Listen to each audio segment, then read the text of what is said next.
ওম শান্তি। আজিৰ মুৰলী 25 তাৰিখ 3 মাহ 2020।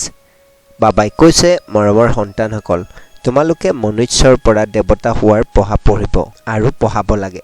সকলোকে শান্তিধাম আৰু সুখধামৰ ৰাস্তা দেখুৱাব লাগে।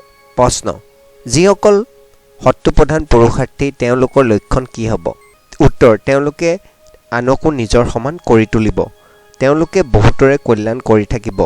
জ্ঞান ধনেৰে আচল ভৰাই আকৌ দান কৰিব। 21 জন্মৰ কাৰণে উত্তৰাধিকাৰ ল'ব আৰু আনকো দিয়াব। ওম শান্তি। ধাৰণাৰ বাবে মুখ্য সাৰ 1.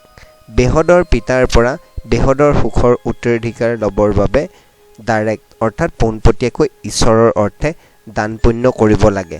জ্ঞান ধনেৰে আচল ভৰাই সকলোকে দিব লাগে। 2.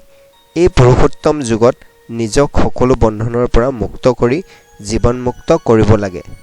ভোমোৰাৰ দৰে ভূ ভূ কৰি নিজৰ সমান কৰি গঢ়ি তোলাৰ সেৱা কৰিব লাগে।